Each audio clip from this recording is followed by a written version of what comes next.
Nurse educator from Glenae's RX for Life. I want to talk to you today about the institutional force within major U.S. hospitals causing burnout on direct care nurses and what you can do for career burnout and recovery. So let's go ahead and get started, shall we? Let's go ahead and get started. I would like for you to leave me any questions that you may have,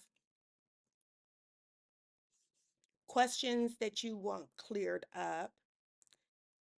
But first, let me just say, all glory due to God. Okay, without God, there is no health, there is no equity. So you have to turn around and follow Him.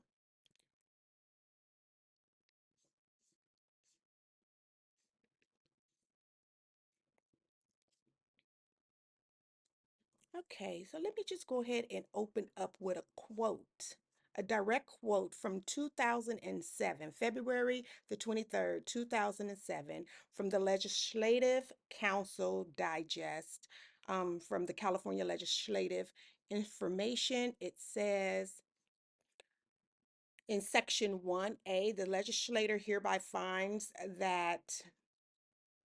and declares all of the following. I'm just going to read section 1. The institutional force of healthcare facilities and medical group providers has turned against the interests of patients and healthcare consumers as a result of managed care reordering and economic priorities and incentives.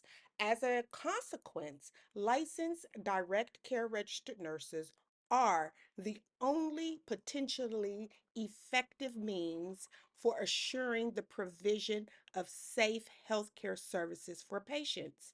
It goes on with 2, 3, 4, 5, 6, 7, 7B, but we're here to talk about registered nurses being the only potentially effective means for assuring the provision of safe health care services for patients, which means that nurses are burning out because of institutional force for revenue. And instead of nurses going into the medical institution for help with the symptoms that come from job stress, over the past few years, I developed a system to help registered nurses stay out of medical therapy because medical therapy ain't for career burnout. Nurses do put the care back in to your career, a pathway for you to come and, I guess, consult instead of become a patient. Would that make sense for you and your organization so that nurses don't have to risk being diagnosed with mental illness when they are actually not depressed but being oppressed because of the institutional force?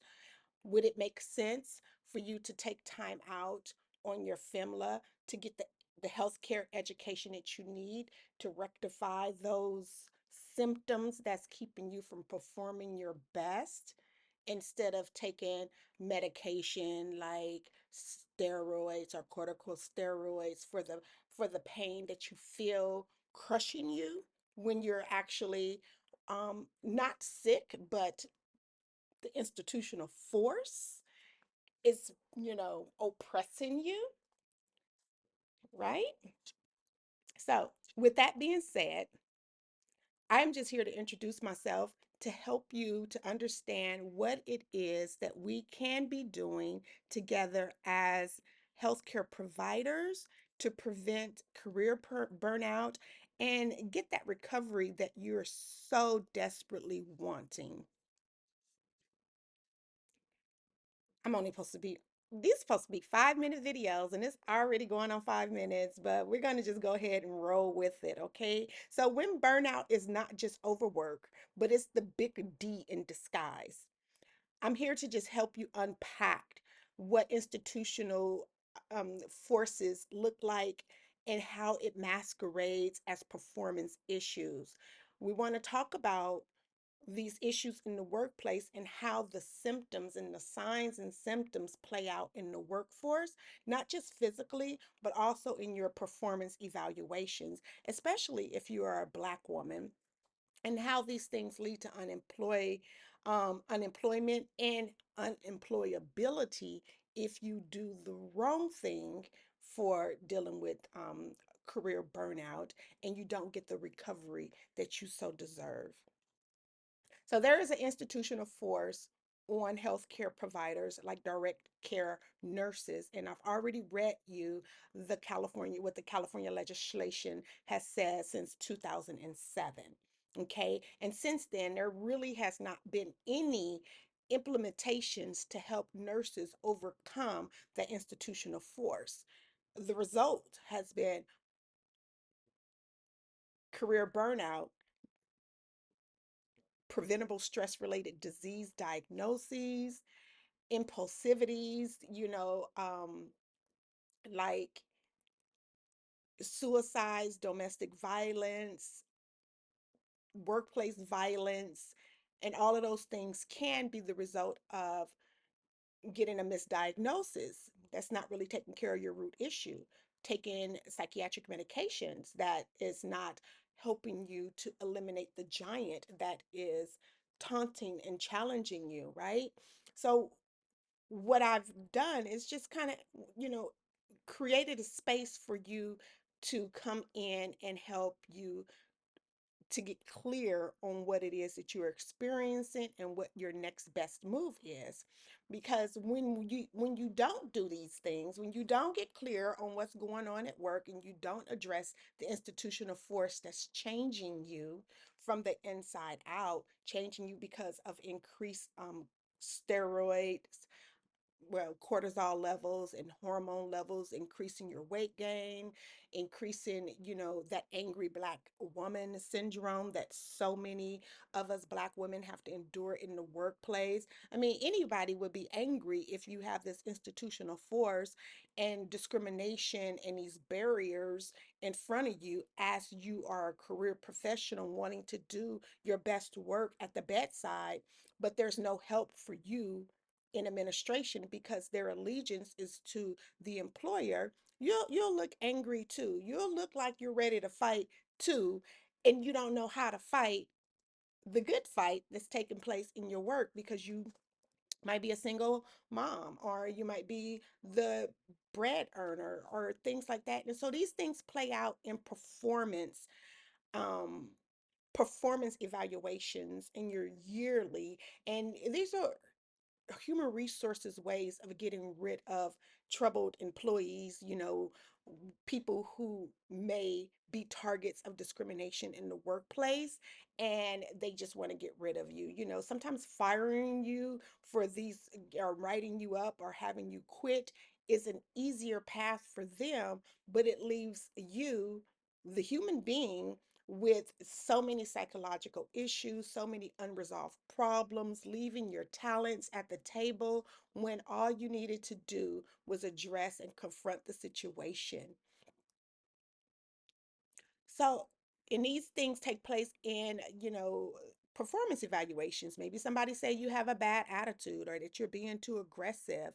And you're not. It's just that you're under stress and you don't know how to do the fight or the flight thing at work and maintain your credibility and maintain your employability. So, this is some of the things that we do teach you here. If you want to be able to improve your performance evaluation, you should stay out of the doctor's office and use your company's workplace anti-bias and anti-discrimination policies.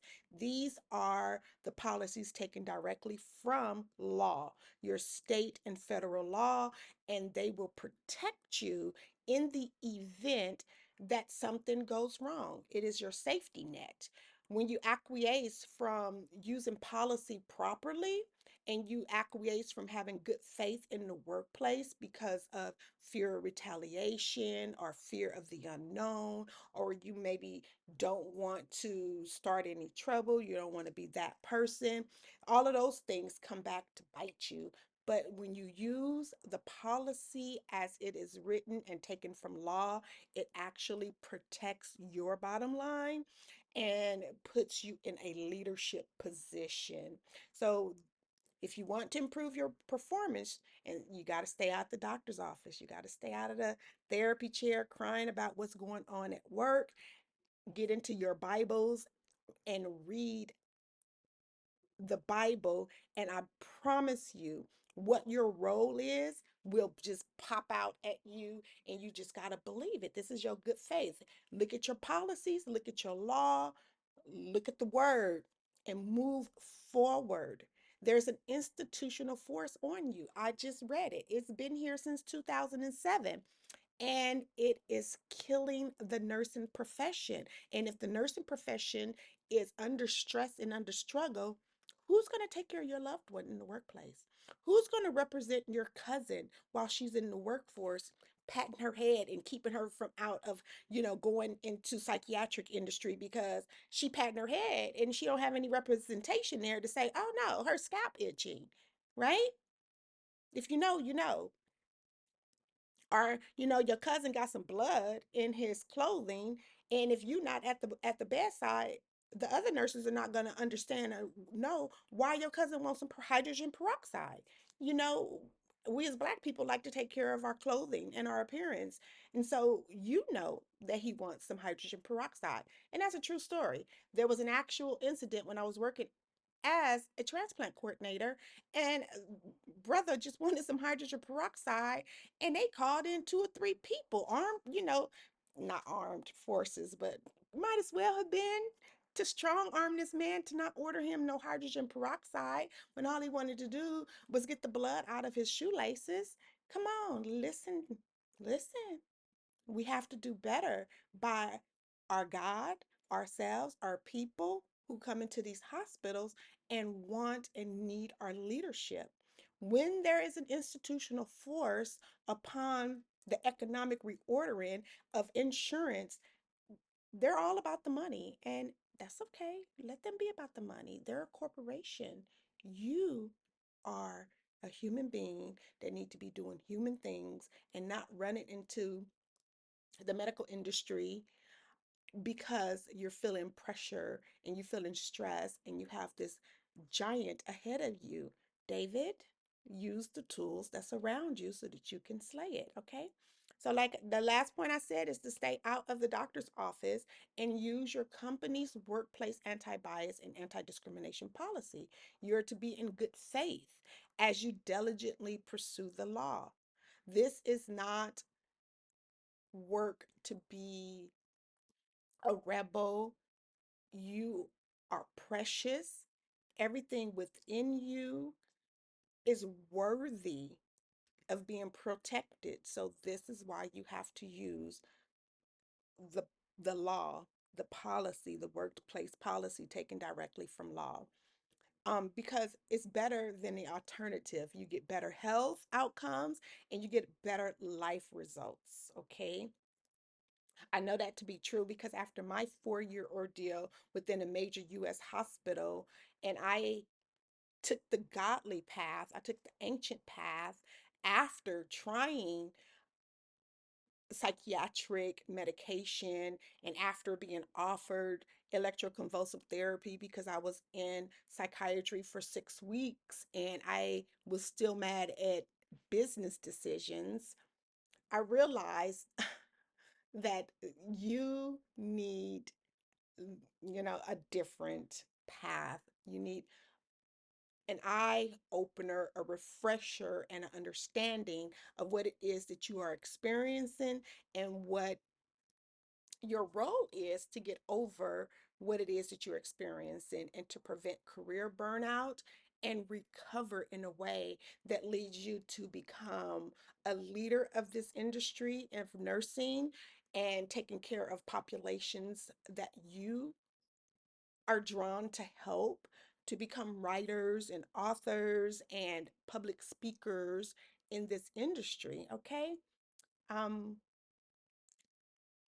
Medical therapy ain't for career burnout, you guys. Nurses, put the care back in your career. If you're unsure as to whether your burnout is because of just, oh, I'm burnt out, I don't like this facility, or if your burnout is because of institutional forces like workplace discrimination, sexual harassment, different things that has a law attached to it. I'm going to leave a click below. Take a short survey quiz. Leave your answers. Leave me your email address, and we'll get back with you to help you to move to the next step. Other than that, you have a great rest of your day. Bye for now.